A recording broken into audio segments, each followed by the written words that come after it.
Hello and thanks for remaining with us on Africa Independent Television, AIT. We are looking at politics at the sub-national. And from Delta, we are looking at governance and happenings in Delta State. Joining me in the studio is the Delta State Commissioner for Works, Rural Roads, and who is also acting as the spokesperson of Delta State Government, Iyedu Charles Aniogu. Thank you so much. Welcome. Joma, good evening. Long time. It's nice to be here. Exactly. We've not spoken for some time. I'm still the Commissioner for Information. Information. You are holding two offices. By the grace of God. That's wonderful. This is epoch-making statement. Well, it's the benevolence of my boss, the governor, who feels that we should be able to combine what we are doing in works, specifically rural roads, and then that also of the informing information. members of the public about developments in our dear state. All right, let's look at governance in Delta, because it's important that we also take a look at the subnational. There have been so many talks about what is happening at the subnational, because politics at the center, the national level, seem to be overshadowing. People don't really hear much about their state. Delta State, the last time you spoke, you told us about what the governor and the government of Delta State is doing on road infrastructure and some project. As it stands now, what can you say about security? Let's start from there. Well, thank you very much, Ijoma, for this privilege. I can tell you, strictly speaking, that our governor, Right Honorable the Sheriff Oborowori, is showing very profound example that is worth emulating by other states in the country. Examples in the area of being prudent and transparent in the management and deployment of our resources. Example in the area of inclusive governance, which, by the way, yesterday earned him an award from all non-indigenous in Delta, recognizing the fact that he's bringing everybody on board, irrespective of your ethnic inclination, and carrying everybody along. And that has also been able to help us live much more harmoniously. That is not to say that there are no pockets of the insecurity that you talked about, which somehow is more like much more externally driven than being internal. You have a whole lot of our communities living much more amicably. Not long ago, about a few days ago, he called a meeting involving our brothers and sisters in Obuijo and Alajan, where they have agreed to continue to live and cohabit as brothers and sisters. And that was an area where we had an intractable crisis for a very long time. The same way he also did with respect to some of the challenges around Ogwashuku, your community, where they had some issues in terms of both kinship, the Okwabanes, as well as challenges between them and their neighboring communities. And the governor moved swiftly to set up a commission of inquiry that has been able to examine the issues. And since that time, there have been some element of calmness, even before pronouncement or the issuance of a white paper. So all these things come together to promote the harmonious coexistence, which, by the way, is the fourth plank of the governor's four-point agenda. The governor is running an agenda that is anchored on meaningful development, opportunities for all, as well as realistic reforms, and not forgetting his desire to also enhance peace and security. So he is using all aspects of the agenda to be able to drive this harmonious coexistence that has characterized our different communities. We are quite mindful of the fact that there are pockets of insecurity by way of kidnapping, which, of course, has become prevalent across the 36 states of the Federation. But we're also doing something about it. Not long ago, he made available as much as 30 brand new Helios vehicles. It was the commissioner, the Inspector General of Police that came around to commission those vehicles. But that's not all. We have, before that time, given up to about another 30, so which means not fewer than 30 vehicles extended to security operatives, all with a view to enhancing their mobility. And we're also doing that in addition to enhancing their ability to gather intelligence by improving their ability to communicate with their colleagues and indeed reduce also some form of interagency rivalry. So, Ijoma, in Delta, Oborowori is leading us quite profoundly, and we are happy with how he has been able to manage our resources, such that we are not making that much noise, and we are making appreciable progress in a number of areas. Can we just talk about politics? I know that one of the senators in PDP, I think Senator Ned Nwoko, defected, and he raised concerns that he's leaving the PDP because it's not a settled one. But there were also talks then that he had issues with the state governor on 2027 ambition or so, on who returns and who don't returns and all that. So can you tell us about this? Because this is the first time I'm speaking with you after Ned Nwoko defected. Well, Ijoma, in that, we have tried as much as possible to stay very, very glued to governance. And that's what Governor Oborowori is doing. There are individuals who, either because of their own personal ambition, which of course we do not begrudge them, would want to drag us out of governance and move into politics. That is not what we're doing. Not too long ago, we were in Warri. Of course, you know that part of the state, that they have the ability to be able to come up with new slogan every now and then, and very positive one at that. So in the course of our inspection, they came up and we were shocked. And they said, Governor Sharif, they show workings. And the response is... They show workings. They show workings. That's my brother's language. Yes, and then the response is not be cho. That is, it's not a question of talking here and talking there. So we have preoccupied ourselves with governance. And the governor is very clear on that we don't want to be dragged into politics. Now, because you have said what our brother, Senator Ned, mentioned with respect to the reason why he may have decided to pitch tent with another political party, I want to very briefly tell you that that is not the issue. There are a number of individuals who would want governance to continue the way it used to be, where possibly you would want a governor to just come and say, let us appoint 3 million people, or begin to patronize only those in the political arena. Oborowori says it's opportunities for all Delta mantra is to be able to give value to everybody, irrespective of your political standing. That even those in the opposition are also part of those even benefiting from his governance style. There are those who thought that once he came on board, that is just only to take care of a few persons. I mentioned earlier that he has been able to erase the ethnic boundary that exists among the different ethnic groups in Delta. Of course, you know that Delta is a mini Nigeria. And so, that our brother decided to leave the party that took him to the Senate and proceeded to the other political party is not something that will begin to give us any form of sleepless night. Reason being that the governor is concentrating on governance, and the people of Delta are seeing it. Little wonder they were clear that Oborowori, they show workings, not be cho. So, if there are individuals who think that governance is about talking here and talking there and raise issues, Oborowori is come and see what we are doing. Now we have challenged anybody, irrespective of the local government. We are no longer talking about come and let us show you what we are doing in Delta. We are pinning it down to local governments. And the way we are proceeding, in the not too distant time, we are going to pin it down to political wards, in which case we bring it closer to the people. There is no local government, mention it, of the 25 local government areas, we will tell you what Oborowori is doing. In the education sector, in the housing sector, in the road infrastructure sector, which of course you can speak to, in the health sector, there is so much that is being done across the 25 local government area.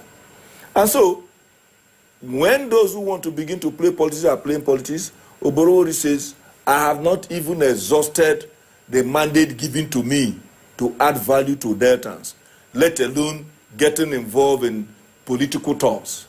And so his performance is the major reply.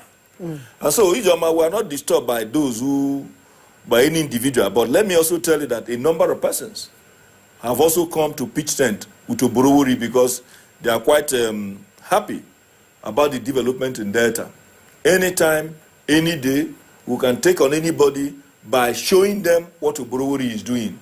So that when they told the part of cho, we will told the part of showing them workings. That's the way it is. Okay. But I also heard someone who raised a kind of, I think the person is flying a kite, that the Delta State governor is not comfortable with what is happening in his party and is considering moving or joining a coalition that is about to be formed for 2027.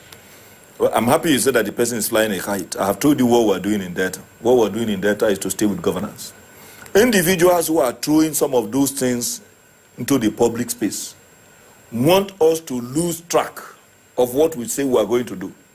And we are very determined that we want to tell them that no matter how much they try, we will still stay on track. And that track is governance that adds value to the people, governance that puts the people at the center of decision making. About 2 nights ago, the governor also did what is very, very novel. Brought in the top echelon of the civil service, wine and dine with them, listened to them, responded to issues they had raised earlier in January, when he also invited them for a meeting. How many governors or how many political leaders in this country are doing so with their workforce? What the governor is doing is, Oborowori is bringing a private sector approach to governance, where you have to discuss with your foot soldiers, understand their pains, let them also understand your direction, and is able to make it clear that, look, this whistle-blowing line, the whistleblower line, is managed directly by him. If you send information to that line, Oborowori, before the end of the day, reaches out to you and then asks the agency that is responsible to also take action or possibly investigate if in the event that somebody wants to shortchange us. Because, of course, his mantra is value for money. How many states in this federation of ours, Ijoma, you are everywhere by virtue of the job you do? How many states have been able to bring in the whistleblower policy? And ours is not political whistleblowing.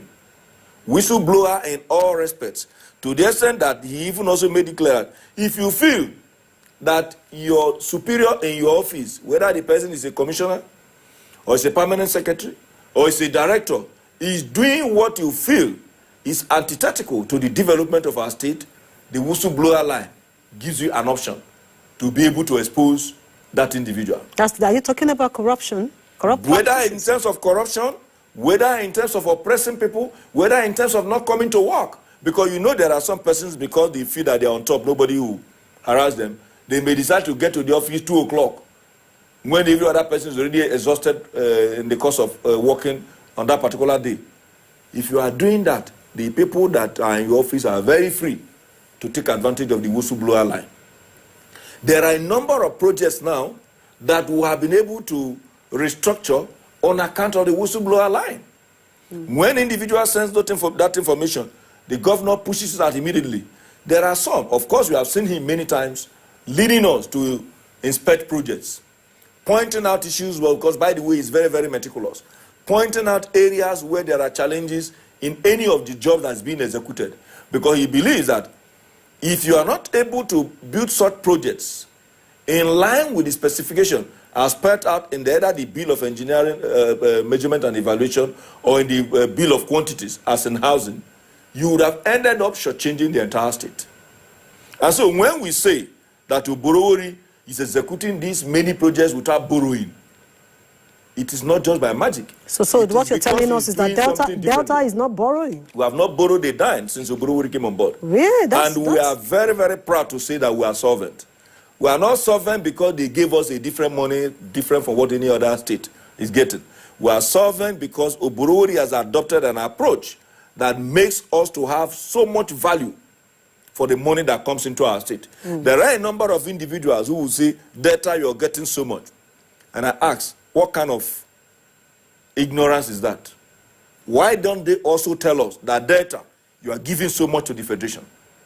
It's a question of to whom much is given. Much is expected. Today, Delta is the #1 contributor to the federal purse. And I know you know. Being the #1 oil producing state.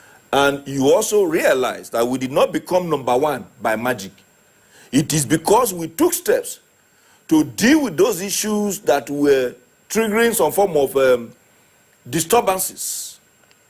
And then having done those things, taking development to the people, bringing in policies that made the people to realize that they have to live much more harmoniously. That is why the pipelines have become safer. And because the pipelines have become safer, oil prospecting, oil exploitation and exploration and exploitation have become much more easy. And that is why we navigated to become number one.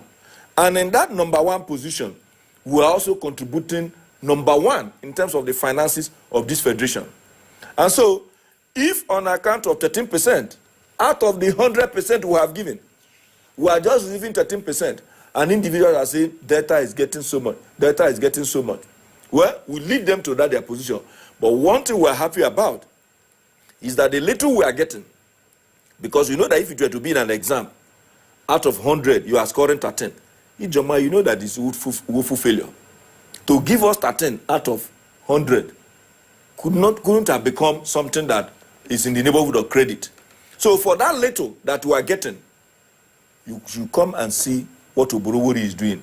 Whether it's in terms of bridges that we are building to connect communities in the hinterlands or communities in the coastal areas of the state, or in the area of many roads that we are constructing, or technical schools that we are building, or the 4 universities. And by the way, Delta is the only state in this federation that has 4 state-owned universities, 2 state-owned polytechnics, 2 state-owned college of education.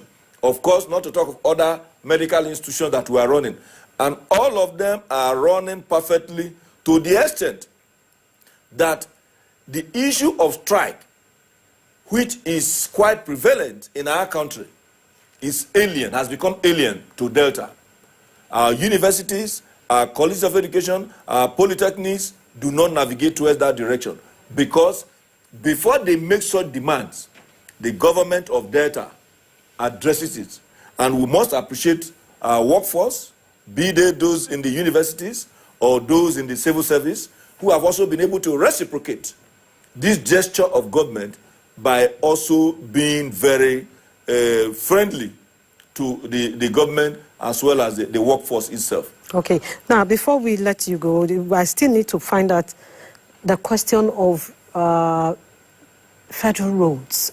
What is the relationship with the Delta State government and the federal government on road infrastructure? There are a number of federal roads where we are working on. You have seen the number of bridges we are building in across Warri, Uwe, Udu, and Datasis. We are working on 4 different spots. We are working on the NRA junction. We are working on the PTI junction. We are roundabout. We are working on the DSC roundabout. We're also working on the we have NRA, we have PTI, we have DSC, and then we also have one of the, what's it called now? I will remember the junction, because there are about four areas where we are working on. These 4 different areas are actually federal roads. Efron Junction. Efron Junction. Yes, okay. Efron Junction. We are working on those 4 areas. That's one. The road that we are building, you saw where we showed the Ubo Bridge in Ogwashuku. Okay. There are actually 2 bridges. That road from Ugeli all the way to Asaba is actually a federal road, but it's being undertaken by the state government. Over 140 kilometers. Do you have an agreement with the federal government on those? At this moment, we are not just looking for issue of agreement. We just want to connect our people. Okay. Now, before the Christmas, we had some interaction with also the Federal Ministry of Works with respect to some of the bad spots along the Benin-Onitsha Express. Okay. Luckily, they were able to, they told us that it's under contract, and the contractor was able to carry out some remedial work. He initially had challenges because of the issue of the rains. But as soon as the rains receded, he returned to site and was able to make the road a little motorable before the Christmas, though at the moment there are still some spots where they need to do 1 or 2 things. What people don't know is that before you step into some of these federal roads, you will need to discuss with the federal government. Yes. Because number one, that road belongs to them.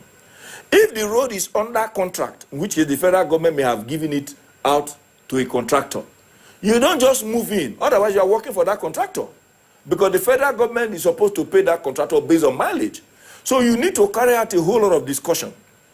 Now, if you go to Abraka, today as we speak, we're also intervening in some parts of the federal road along Abraka, so that particularly around the university. Before now, we have worked on the second alignment of the federal road from Mumutu, that starts from Mumutu all the way to Eku.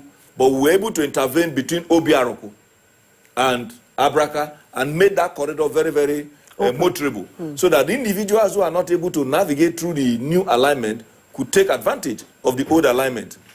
There are a number of many areas where we are concerned about the state of the federal roads. We are intervening in some, and we're also pleading with the federal government to take steps to deal with some of those, for instance, like the Uromi Junction. We have been having some form of discussion around it, but we're also hoping that the federal government fast-track what they are doing around that particular area, because they told us that it's already under contract, but the place has also become a challenge. So you see some persons, they will go there and say this road is in this particular shape. Note the ones I have mentioned that we are working on, in addition to the many other hundreds of kilometers of roads that we are building that are either linking one local government to the other or that are intra-local government. Okay. So much is being done in that direction, Ijoma. All right. Mr. Ihedu, you see, for time, we'll have to tell you thank you so much. Hopefully, we'll be looking into what's going on. But Ijoma, you should try to also come so that even without me coming here, you would have also seen. But then, so that we'll show you workings. And then by the time you come to it's my state. You're able to, but I'm sure your brothers and sisters have also shown you the Ubo Bridge, which is in Ogwashu. Yes, that I know of. And I've passed through there. I've seen what they're doing there, but I still need to put my eyes on that state because you'll be proud. You'll be proud of the governor that you have and what he's doing, either in terms of how he's managing your resources, or in terms of how he's carrying everybody along, or in terms of how he has been able to give value to the resources that are at his disposal. Okay. You'll be proud of what Oborowori is doing, I can bet you. Thank you so much. Thank you very much, Ijoma. Charles Ihedu Aniogu is the Commissioner for Works, Rural Roads and Public Information. Yes, that is a position. Thank you. We appreciate you. Thank you very much, Ijoma. It's a privilege.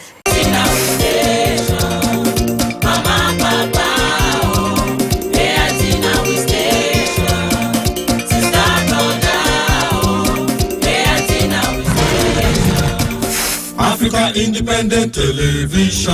AIT, sharing the African experience.